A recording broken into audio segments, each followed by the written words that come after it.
Hey, good morning. It's Fern back with you here for the lessons of the week. This week I did a session with a dog. It was a mix, a weird mix, I think a Wheaton Eskimo mix. And this dog, the reason I was called for this session was because the dog, Mila, was barking at the owners and being very nippy and aggressive towards the kids. And I'm talking with the owners and we're discussing it, and the dog is actually outside at the time when I'm talking to the owners. And describing the behavior, it becomes obvious that the dog is just under-exercised, very hyper, and the behavior has been inadvertently enabled by the owners. Because basically they're barking at her for attention. It always happens at the same time of day too. So all we did was basically, I basically taught them how not to inadvertently reward the behavior by proactively giving the dog energy release at the time it normally would bark at them or get very unruly. It was always at the same time every day, which is, this is an older puppy, about a year and a half, I think. And most puppies, the witching hour is like late afternoon, early evening, right around that 5 to 7 p.m. time period. So all we're going to do is give a lot of exercise at that time, which will probably make the behavior go away, but also make sure we're not inadvertently rewarding it by giving it any kind of attention when it's yelling, barking at the owners. But that's not even what I want to talk to you about. That's all nice, but then after we talked about this and we said, oh yeah, this is great, that sounds good, this is good, so then we brought the dog in. And what I noticed is that we're talking, the dog went under the couch. And to me, I noticed that immediately. The owner didn't make note of it at all. I'm like, is he going to the couch a lot? And she's like, yeah, he does that, every once in a while. And I'm like, well, when? And well, he does it whenever he doesn't want to do something, or specifically when he hates the car.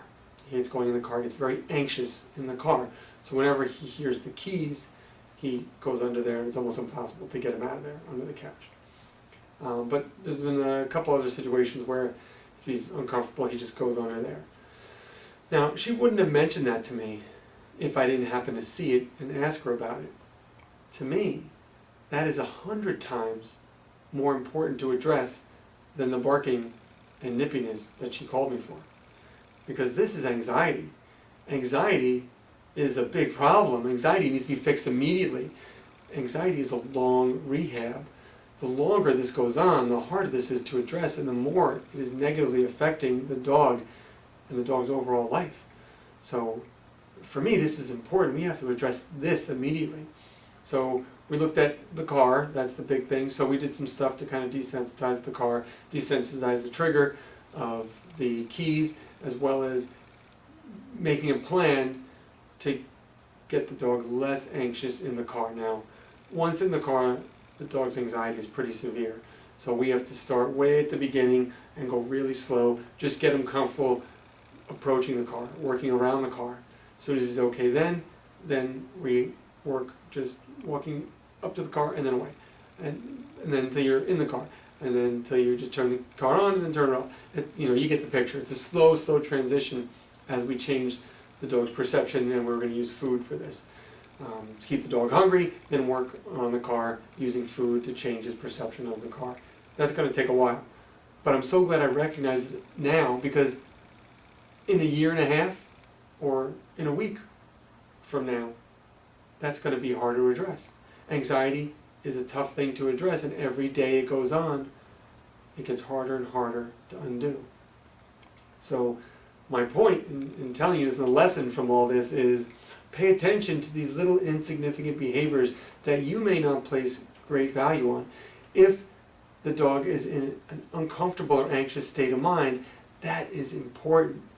Anxiety is a very important thing to address, because that is going to affect everything about the dog, and in turn the dog owner's life. So if your dog shows these little signs of anxiety, don't wait till it becomes a big monumental, because she wouldn't have called me about this until the dog is under the couch all the time about everything. That's what I see the possibilities here. So I told her, okay, forget everything I told you in the beginning of the session. You can work on it if you have time, but the anxiety, this dog hiding under this, basically hiding under the couch, is basically putting his head in the sand going, oh no, I don't see it, I don't want to do it, and just not facing He's not moving forward. So we got to change that. We got to proactively work to change that right now. It's not going to get better. It's only going to get worse. And she would never have even brought it up if I didn't happen to see it and notice it. So take a look at the little things that your dog does that, you know, something like going under the couch doesn't really affect you, it doesn't really bother you. You figure, oh, maybe he's just in there, but maybe he's just, you know, in there to, you know, because he likes it or whatever, which is fine. But really think about it. What's his state of mind? Why is he going in there? Does he always go under the couch, or does he always retreat, or go to his crate, or during a specific time? Is it when people come over? Really recognize what that is and try to put, you know, the pieces together to see what's the trigger of the dog's motivation to feeling the need to hide. You know, most often that's going to be anxiety, and that needs to be treated right now. So take a look at those little things that you may not notice, and it could be little signs that we need to address an issue. And it's better to address it soon, when we just notice it, when it just begins, because it's going to be less time consuming and easier to work on. Once that goes on over time and time and time, you got to roll up your sleeves, because it's going to take a while. So keep that in mind. Take a look at your dog's behavior. Look for those little things that you may not notice because it doesn't really overtly affect you. But think about what the dog's motivation and state of mind are. If it could be an underlying anxiety, we need to open that up and address it and really determine what is the trigger and change that. Any anxiety in the dog's life is reducing its overall quality of life, even if it's something little. And it's only going to get worse. It will not just get better on its own. If you change nothing, nothing will change. It'll just get worse. So keep that in mind. Hope that helps. Hope you enjoyed that. That's it for this week. I'll see you next time. Enjoy the week. Take care.